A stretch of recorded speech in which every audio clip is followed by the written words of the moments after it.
will be available later on the Best Starts blog. And captions are on. So I'm really excited to see so many of you.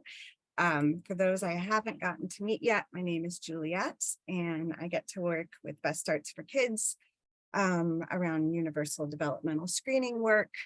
And I've been doing this for several years and absolutely love it.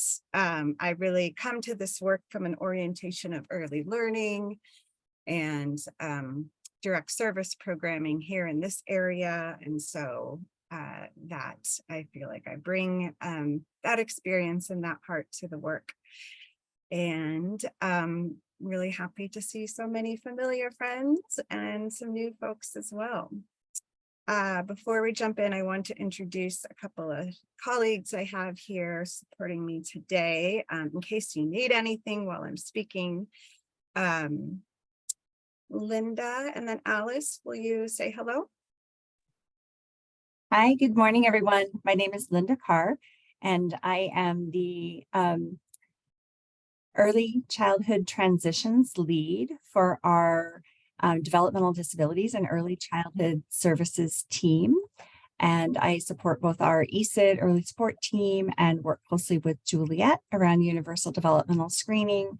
But the area of focus that I'm really working on is 3 to 5 year olds after they leave early intervention programs and other home visiting programs for 0 to 3 year old children. We're looking to make sure that we have great services for 3 to 5 year olds with delays and disabilities throughout King County. And I've been doing this for about 6 months after working in early intervention for many years. And prior to that, working in Head Start for many, many years. So happy to be with you guys today and supporting Juliet. And Alice, why don't you take over? Sure. Good morning, everyone. I'm Alice Casey, and I am a colleague of Linda and Juliet in the Developmental Disabilities and Early Childhood Supports Division here at King County. And I am a contract coordinator and supporting in the role of sort of Zoom grants and RFP lead. So I'll be supporting some of the back end contract development. And as questions come up relating to this RFP, please do reach out. I also come to this work from a background of early childhood education. I worked in early Head Start for many years, and developmental screening was a big component of the work that I did there. And my heart is connected to this work as well, and ensuring that programs within this strategy are supported as best they can to do the excellent work with children and families in our community. Happy to see you all. Awesome, thank you. And you are invited and welcome to share in the chat who you are, organization or program you're representing. I feel like this is a really powerful group we've gathered here. At this point, I'm going to end the poll and share the results. They're pretty great. So it sounds like most of us want to go to the beach. A few people would prefer to stay home in bed. No one's going to the snowy mountains. So how about that? And then question number 2 is select the three most important factors below when discussing child development with the families you work with. And let's see, our most popular selection is to communicate in the same language. Our runner-up was a positive, oh no, I'm sorry. Our most positive was active listening, followed by communicating in the same language, and then a positive approach. Followed very closely by sharing cultural or ethnic backgrounds. So thank you for your input on that. It's one of those where like they're all right answers to a degree. And so it's really great to sort of get a pulse on what's important to you as we start this conversation. As we go forward, if you have questions that are about this work, but not about what we're directly talking about right now, please do put them in the chat. Alice and Linda are going to help monitor the chat and make sure your questions get addressed before we close today, or will be followed up on. If you need sort of technical help or something, please feel free to send a chat directly to Alice. And anything after this time, you are welcome to reach out to me by email, especially if it is before the RFP opens.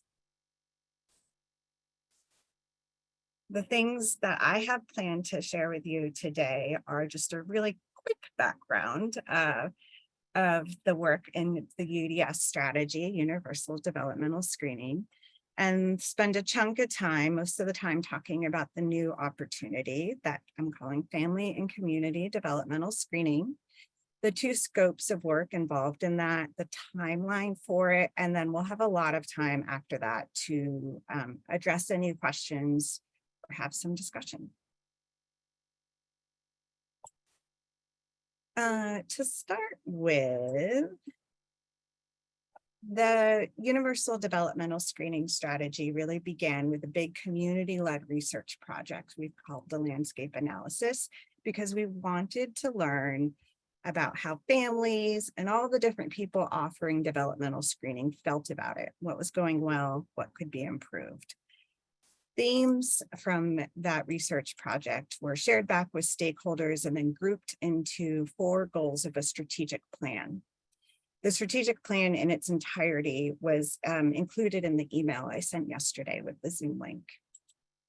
The 4 overarching goals that sort of guide all of the work are: number 1, ensure coordination of early care, education, and healthcare systems so they quickly respond to families' needs. Number 2 is to strengthen the child services workforce through training and transforming organizations and systems. Number 3 is to make developmental screening and services that celebrate developmental progress available and accessible to all families. And the 4th is to drive equity by enhancing screening tools, practices, referrals, and services that meet families where they are. So those are the 4 overarching goals, which have many detailed sort of strategies embedded under each goal of ways that we can achieve these goals. And that really defines a lot of the work that's been happening. But this strategic plan and all the research for it was done in 2018. And so before getting ready to open a new funding opportunity now in 2023, I brought together a group that became the UDS advisory group, and we started working together in the fall and we worked through January to really understand the background, what work has been funded and supported up to now in UDS, but also in Best Starts Prenatal to 5 overall. And to take all of that and sort of reprioritize these goals and the strategies for today's world. And so that process has really sort of crystallized and lifted up the work that we are putting in the RFP, and that I'm going to tell you about now. Before I get into the work, I want to give you sort of the overall picture. So this next funding opportunity will fund programs that start August 1st and are available to go up until June 30th, 2026. So it'll be 35 months. There is approximately $7 million to award across those 35 months. And there are 2 scopes of work that applicants can choose to do one, the other, or a mix. The 2 scopes of work are sort of guided by some overarching values or attributes I'll tell you about now. The first one is that the work is culturally rooted, so that it's founded with the cultural norms, traditions, and values of a specific community. Also that the work be family-centered, to really hold families as experts and have services that reflect their needs and desires, as well as the strengths of the families. And to be relationship-based. So we're defining that here as having established and and showing to maintain safety, consistency, and trusting in relationships, and being mutually accountable, transparent, responsive, and communicative. And then also strengths-based and inclusive. So really working to dispel myths about development and developmental differences, and to promote positive messages about early childhood milestones to really normalize that topic. To educate and normalize talking about brain development, differences in development, and working to reduce stigma that exists about delays and disabilities, as well as mental health concerns. These 4 values or attributes, I have to say, especially for those I've been working with the past few years, these 4 values have existed. These are not new ideas. These have been really core in the UDS programming over the past 4 years. It's really just now we're catching up and lifting them up as calling them important at the outset here at the beginning of the work. So these, again, are sort of overarching for both scopes of work.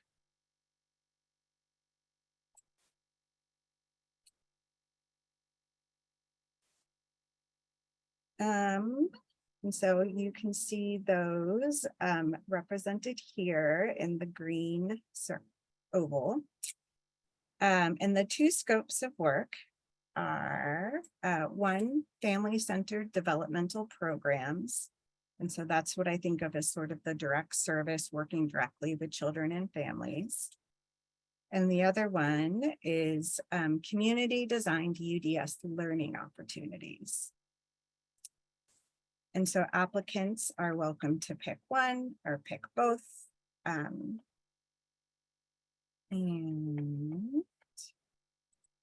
the family-centered developmental programs then have 3 distinct focuses. And again, applicants can select any mix they like. So focus number 1 would be celebrating early childhood development. I think of that as sort of a general focus. Focus number 2 would be to provide supports that are specifically for 3 to 5-year-old children. And focus number 3 is called Parent Champions Pilot. And we're going to dig into each of those coming up here very soon. And then for the community designed UDS learning opportunities, some of the information that we're going to ask to hear about from applicants will be about the recommended topics, what topics they would like to address. The RFP will share a list of recommended topics and also invite applicants to share theirs. Also, types of learning opportunities, which we'll dig into shortly, as well as audiences for the learning opportunities.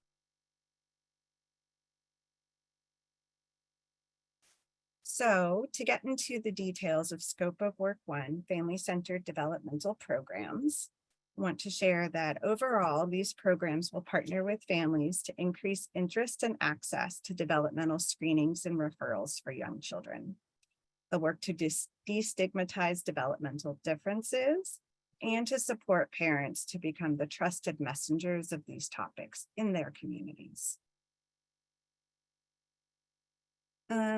And then the focuses. So for Celebrate Early Childhood Development, this focus is going to have some elements of developmental education, developmental monitoring, and/or developmental screening. These programs should provide referrals with warm connections for families that are in need of and interested in additional developmental services.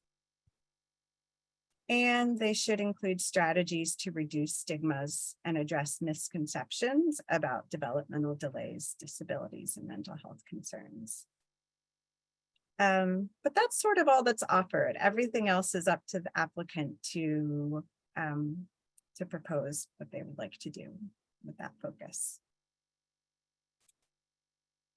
The next focus supports for 3 to 5-year-olds. This focus we really see as being partners with local child finds or early childhood special education programs through the local school districts. They will inform families of their rights, build awareness about supports and resources, and promote advocacy skills for the families of children of this age group. And where needed, offer developmental screening, unless the child already has a diagnosed delay or disability.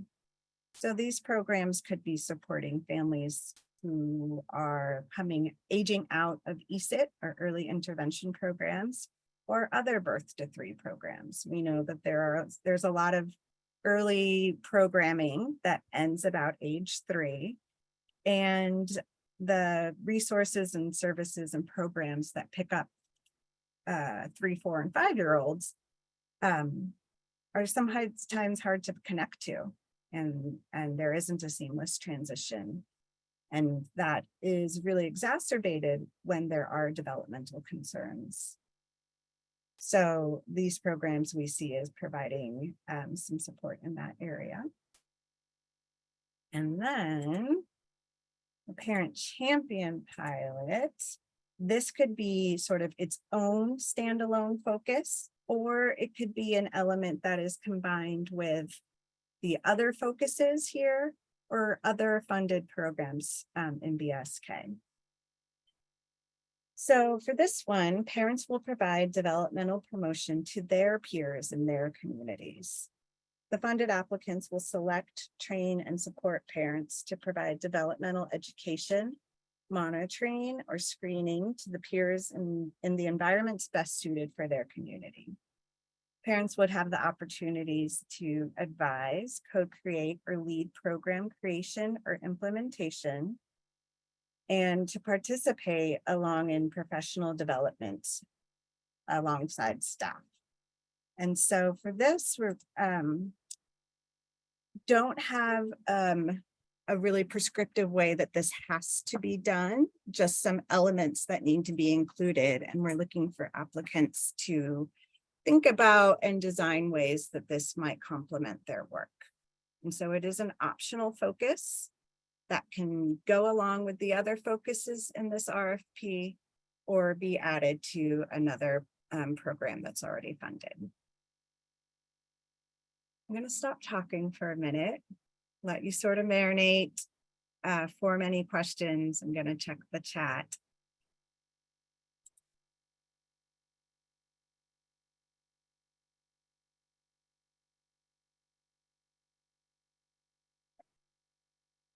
For those of you who got my email with this Zoom link yesterday, this slideshow with this information was included in the email as well.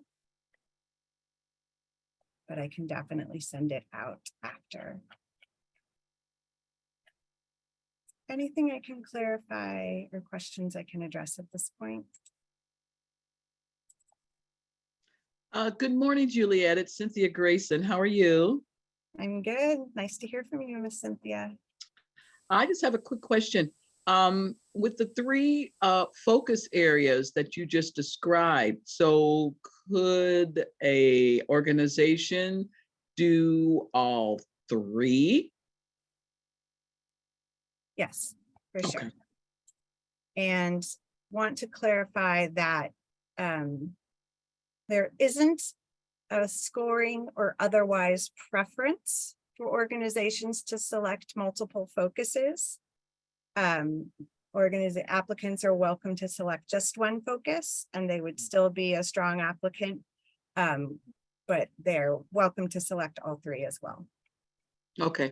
Thank you. You know, I'm just worried about our 3 to 5-year-olds, and I'm so glad that we're focusing on them. As you know, for our own program, you know, our families and parents are really wanting additional support.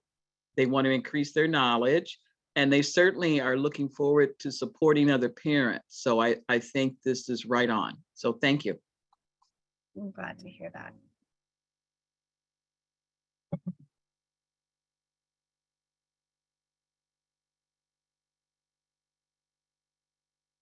Okay.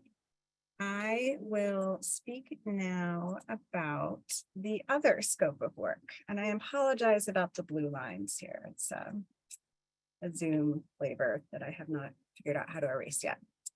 So for this scope of work, we're calling it Community Designed UDS Learning Opportunities. And for this, we are looking for partners who will design and provide customized learning opportunities for audiences of their choosing. Topics would be, something that is relevant, perhaps culturally situated, but still related to early childhood development. These are the recommended topics that will appear in the RFP as guided by the UDS advisory group and other stakeholders, but I recognize that this isn't going to cover everything. So there isn't a place in the question section for applicants to provide what topic they would like to address and why. So I'll just read through them quickly. So the basics of developmental milestones, red flags, and early brain development, early social emotional development and why it matters, connecting with families about their child's development and all the things that go along with that, external influences on early childhood development, including sort of parent and caregiver well-being, perinatal mood and anxiety disorders, high adverse childhood experiences score, difficult transitions in the family. We're including in this opportunity common sources of childhood lead poisoning and the possible effects on health and development. Also, novel approaches to developmental screening to meet the needs of BIPOC children and family. And then embedding shared decision-making in direct service programming that focuses on early childhood development.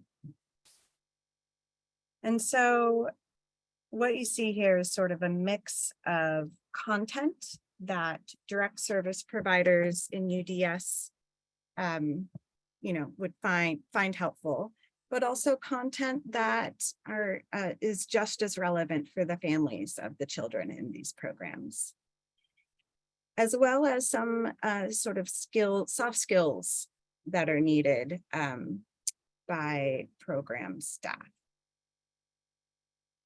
And these topics were elevated because they're not really being addressed in other ways.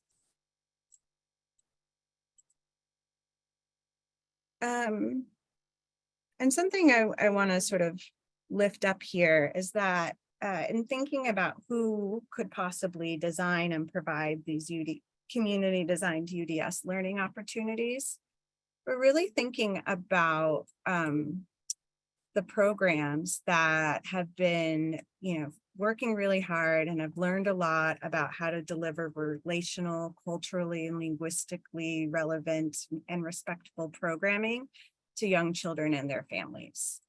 So not necessarily a professional trainer, really looking to notice, codify, and elevate the knowledge that exists in lots of the community-based programmings that are represented here.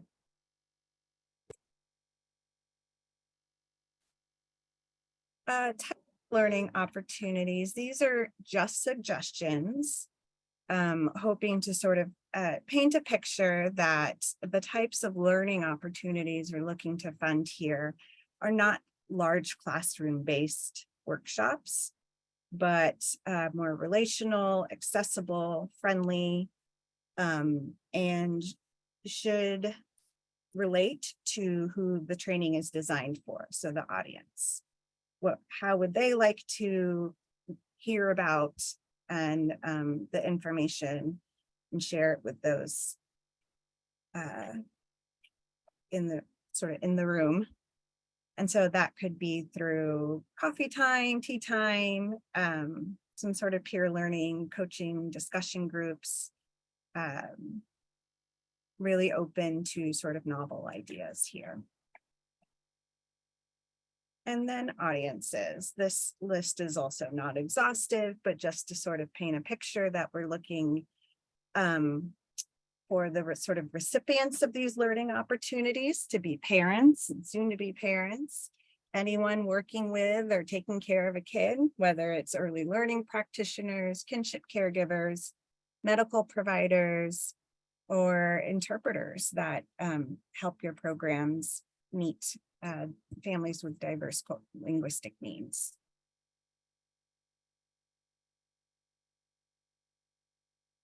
And then there's sort of a built-in support for partners who are funded to do this scope of work. We will collaborate and co-design some peer supports or capacity building. This does not need to be applied for. This is just sort of informational. And so the people who are funded to design and deliver these learning opportunities will have this some specialized support time to come together, learn from each other, and do skill development as needed or interested, maybe some sort of community of practice.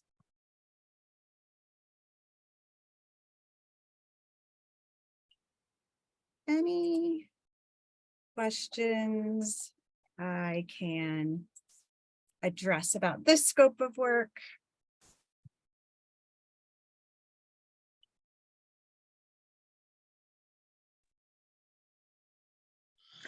And can you tell me, Juliet, so is this part of the funding that you were just talking about? This is just a part 2 of the same funding source, or is this different funding?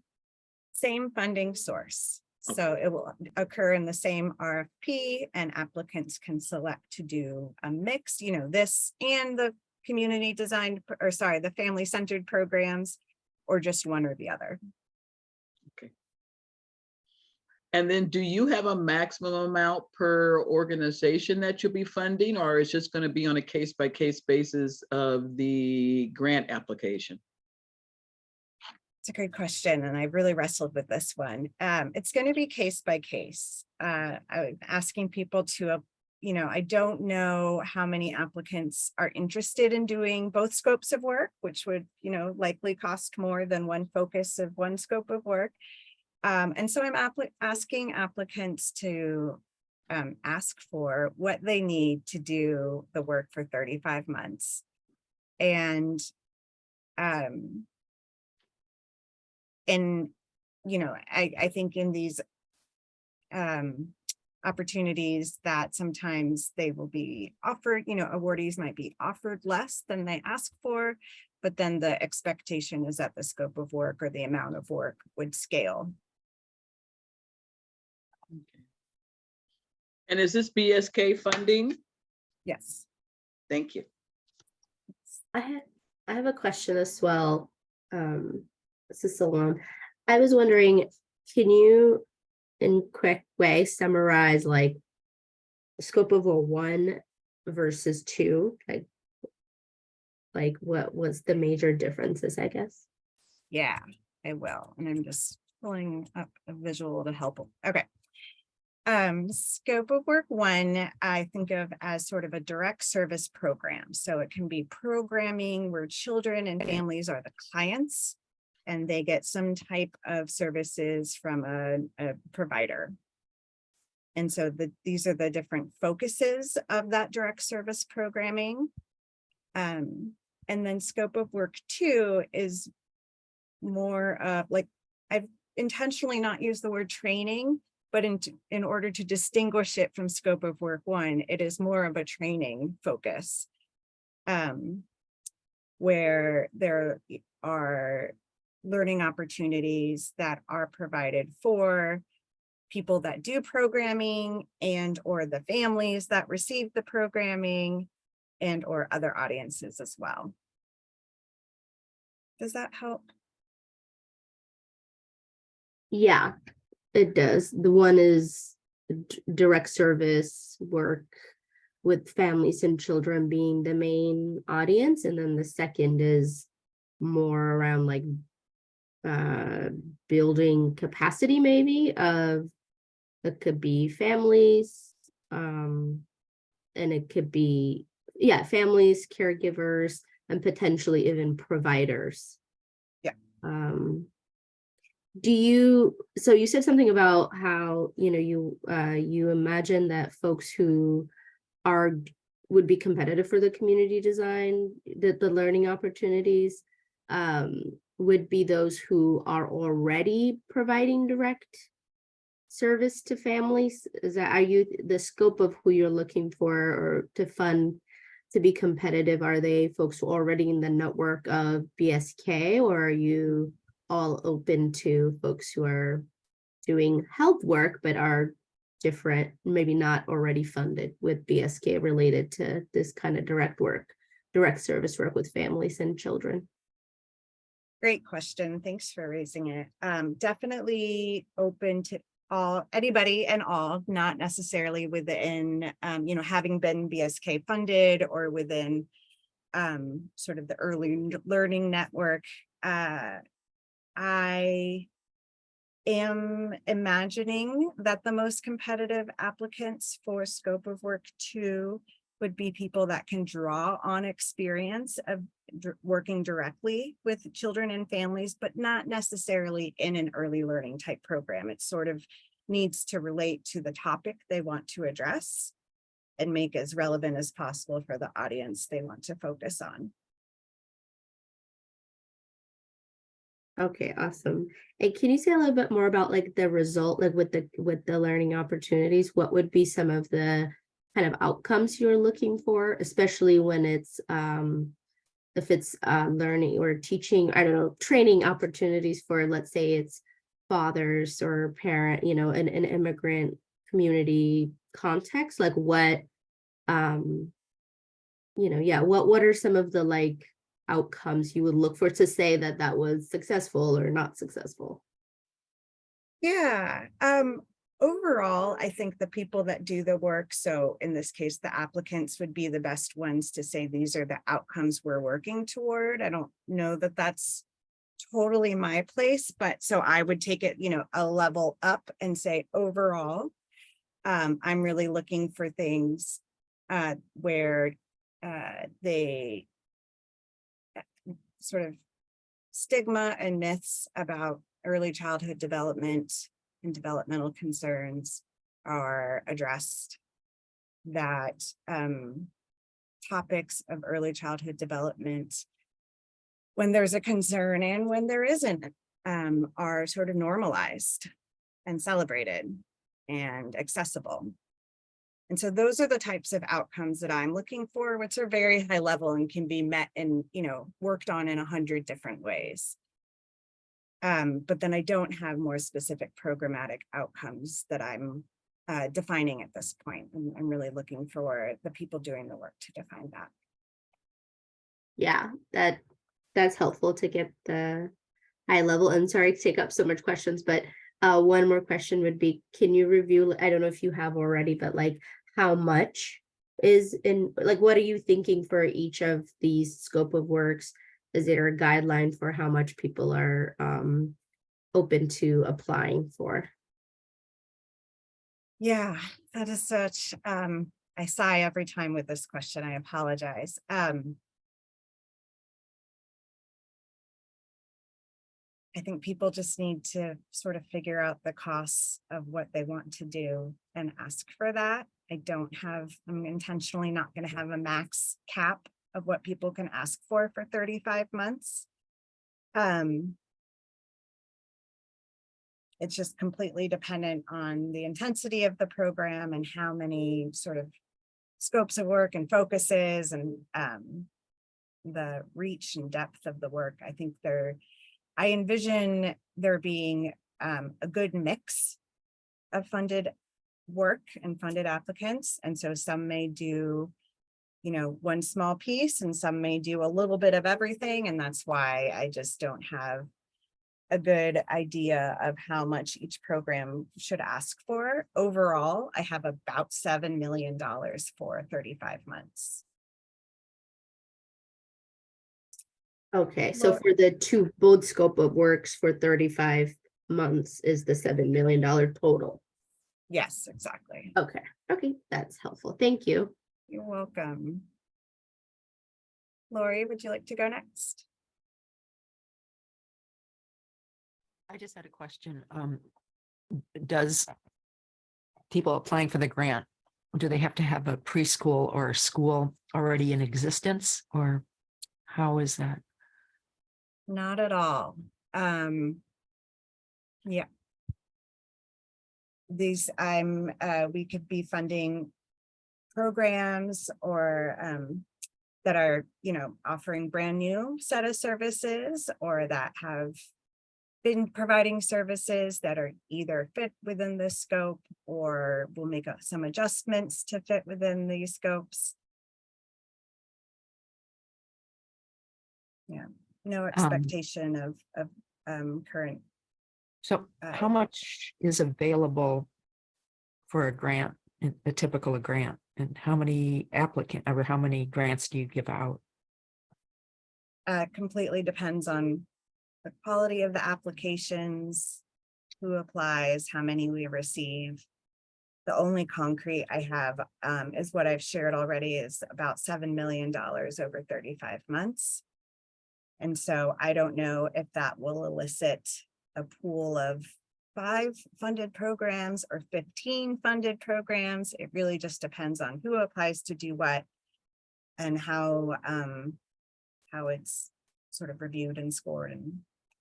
And another question is, does it need to be a nonprofit organization? Because it is the one that we're in. No, I believe it is the funding opportunity, sort of standard language is open to nonprofits, for-profits, tribal organizations. Yeah, there's some language in there that describes eligibility. Okay, I just had those questions. And what's a typical amount that you would give? I guess you had $7 million available. Is that what you said? That's right, across all 35 months. And so it just depends on what people apply to do. I could see there being situations where a smaller ask only needs $60,000 a year to do one small piece of work, or where an applicant wants to do both scopes of work and have a very comprehensive program, and they may ask for $300,000 a year. And so I think it's just dependent on what the work is and what the ask is. Thank you.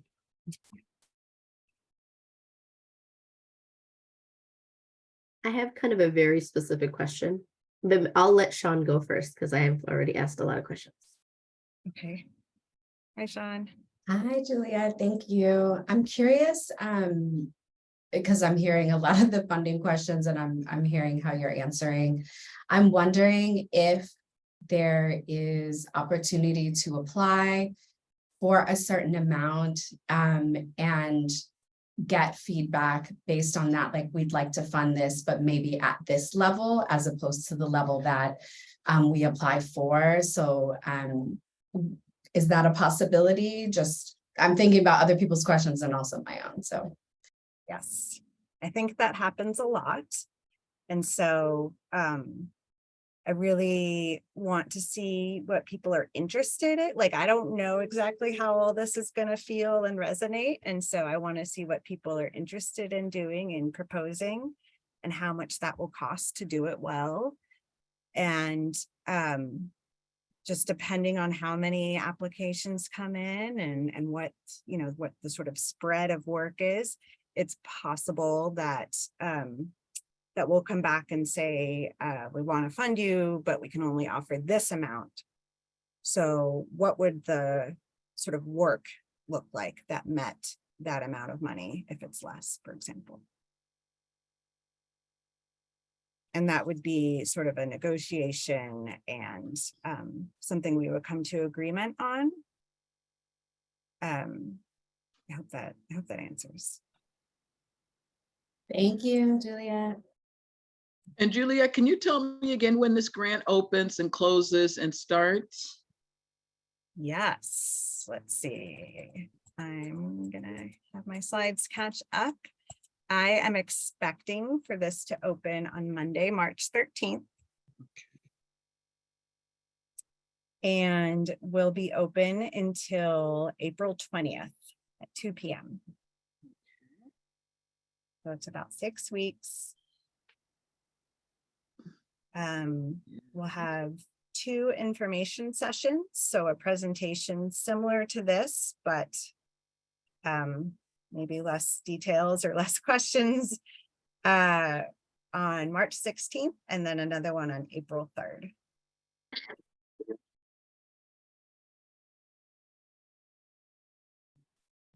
Applicants will be notified in June, and the contracts will start August 1st. Thank you.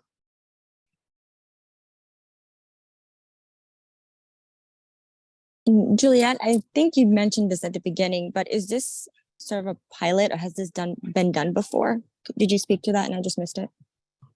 No, I didn't, but I did intentionally call the parent pilots part, parent champions pilot, because that really is sort of a newer creation. Let me go back to it and talk a little bit about it.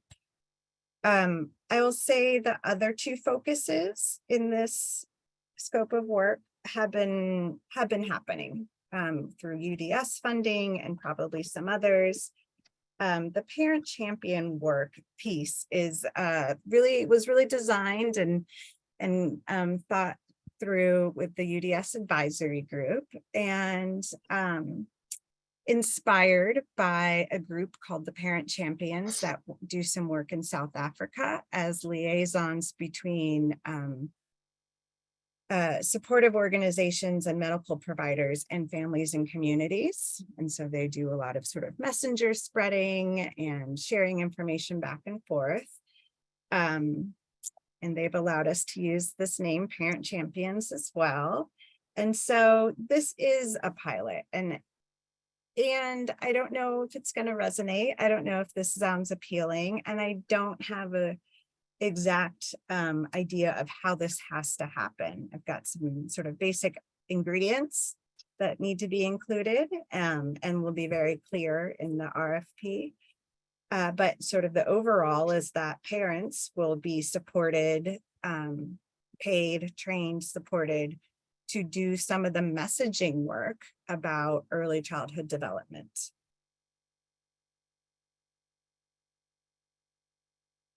And thank you.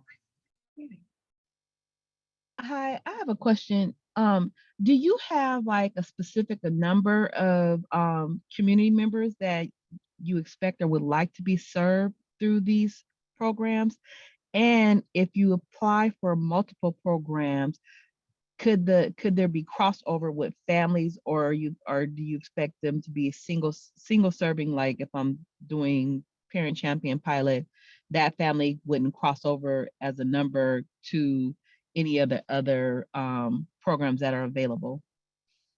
Great questions. Thank you. I do not have a number, like a target or goal number for number of families to be reached by these programs. And that's sort of been true in the UDS strategy, that we really recognize that there's a value in reach, but also in depth of work. And so there have been some programs that don't reach as many families, but work very intensely with some families. And so I'm open to both and don't have a number that people should try to work towards.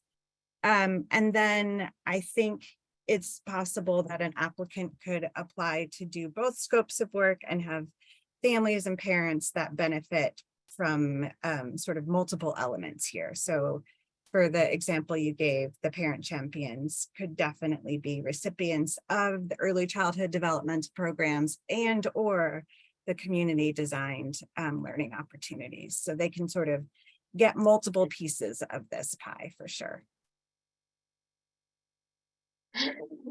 Thank you.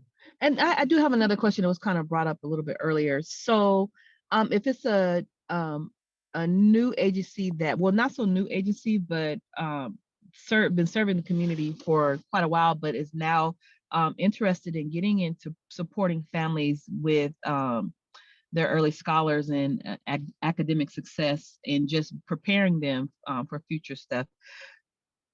is that something, is it something if you just have absolutely no experience, but you know the demand because you have a high population of contact with families that have, because of COVID, have showed interest in needing that type of, needing support on developmental stages, and as well as support getting into school and what comes from that?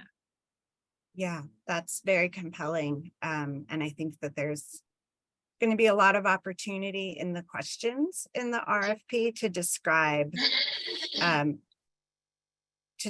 that interest in getting into this sector, in this field. So yeah, even if you don't have years of experience to draw on, but there's a need and a drive, I think this is a good opportunity. Thank you.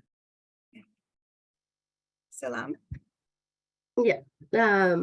Bear with me as I'm asking this question. I'm like formulating in my head as I'm talking about it. But you know, I think when I'm looking at these two scope of works, I see a value that our program, it's called TESFA program, that serves mostly Amharic speaking families, kind of started through the pandemic, health education, health information sharing, that's kind of our focus, can bring into this. However, I quote unquote, we're not a traditional like organization that serves like families or children, you know, that's not maybe the way we are necessarily oriented. However, like I think what we could bring that I see in this and maybe other public health stuff is the ability to take important public health topics like, you know, childhood development and like education around that, and like take that from a very like Western lens and try to like actually speak to communities. And we have the spaces where we could we have relationships with, let's say it's faith organizations or community centers, things like that, where that community is already coming together in a very natural way around values that they care about, whether it's faith or other things. And we have relationships where we can get access to those communities and have the language skills and ability to like work with communities and bring conversations that are important. I have a training in public health as well. So I feel like, this is a topic that I can kind of familiarize myself enough to be able to then like translate into and bring tailor it to the community.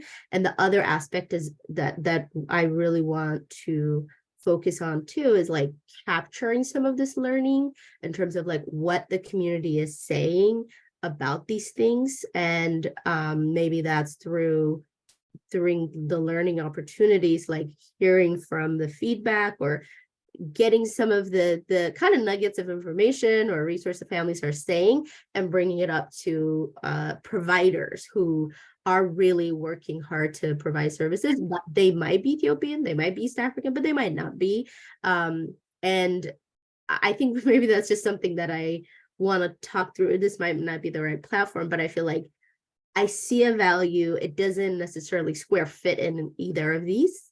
It could more on the scope of second one, but I do think that's valuable. So I don't know, maybe if it's a different RFQ, which I should be looking at, but or if it's this and I collaborate with an organization that's already doing part of these things, and I don't know. So I just think that there's a lot of value in terms of like really hearing from the community and elevating that up, because you can't serve a community well unless you know kind of what they're experiencing on that level. And that goes beyond obviously the people you're serving directly right now, right? Your clients. So anywho, but question kind of. I thank you for raising that. And I bet it really resonates with a lot of people's wonderings. And so I share the value. I want to, point us back to sort of the attributes or the values in the green. The very first one is culturally rooted, and that's intentional. Information about child development, milestone screening, referrals, all of that is very teachable and very accessible. If there's an interest, I'm looking for messengers, people who want to sort of gauge interest, do the liaising of information back and forth with specific communities who you know, frankly, I don't have access to, or when I did, probably didn't serve very well when I was in direct service myself, for all the reasons you mentioned. And so I think there is a good place in this opportunity for what you described. Encourage you to keep your eyes open to other Best Starts opportunities as well, just because that's sort of the spirit of what you described is, I think, very, very relevant to all the work that we're doing. Cool, thank you. For those interested, totally optional, there is another anonymous poll open that has space for you to enter information instead of just check a response. And so a question about what questions you still have, and also anything you want us to know as we move forward. And so this is an opportunity to share your thoughts, voice questions in a way that is through poll. But I'm also happy to spend the next 4 minutes clarifying or addressing anything.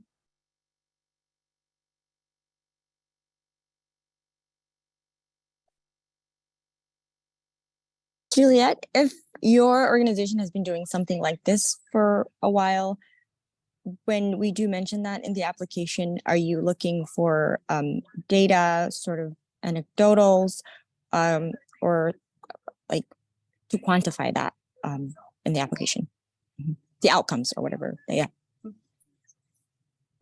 Likely not.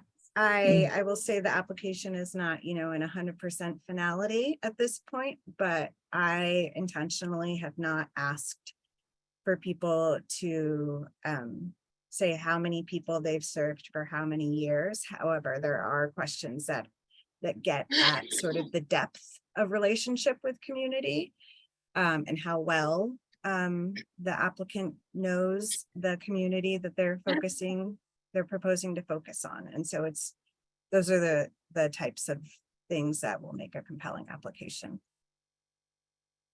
Got it. But obviously when you're selected and you're doing the work, you will expect some reporting of that, I'm assuming.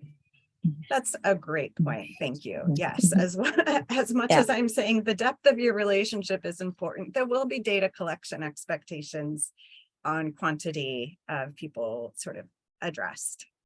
Yeah. And I would say that the data expectations in many Best Starts programming are high, but they're also highly supported. And in saying that, Juliet, does that mean that you will be providing technical assistance regarding the data collection, or would you be expecting us to have our own data management system and reporting back to you? What's the expectation?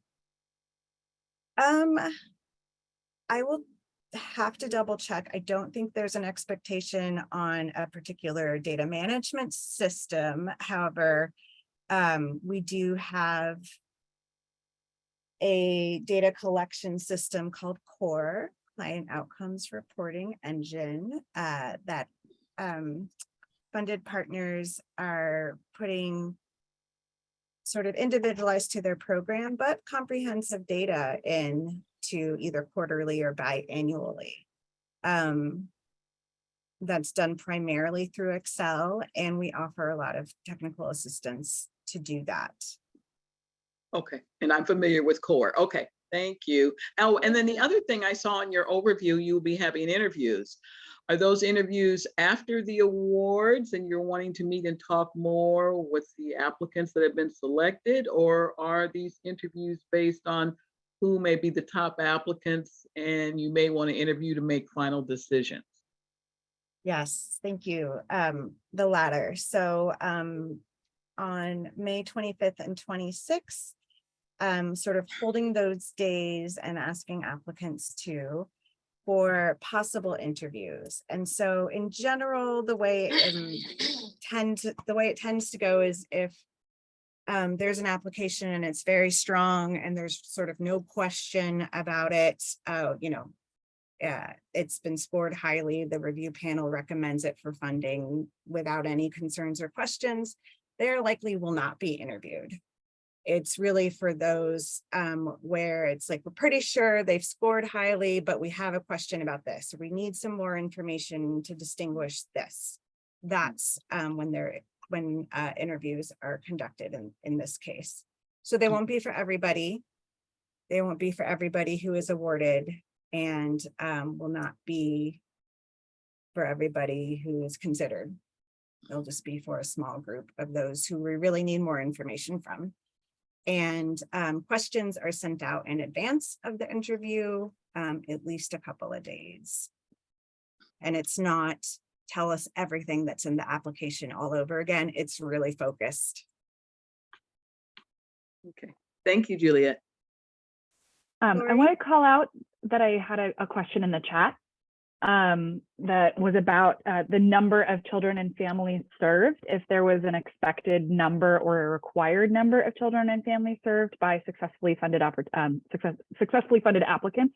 And no, it's not specified a required number for children and families served. It's going to depend on the organization and their proposed scope of service for the community. Hopefully I'm on target there, Juliet, if you have anything else to say or add to that. That's it. Thank you.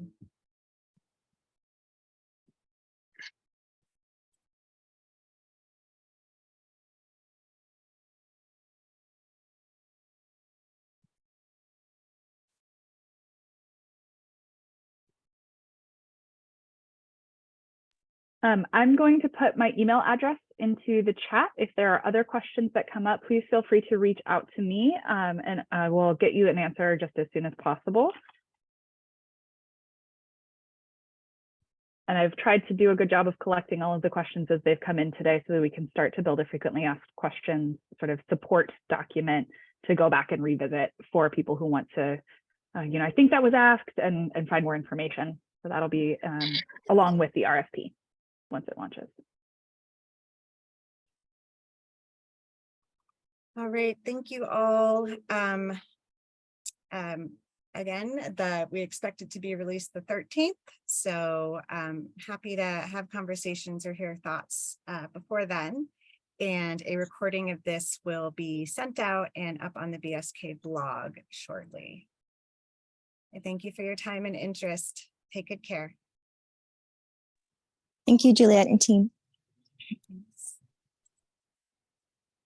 Thanks, Juliet. Really appreciate you and the team and all the helpful information.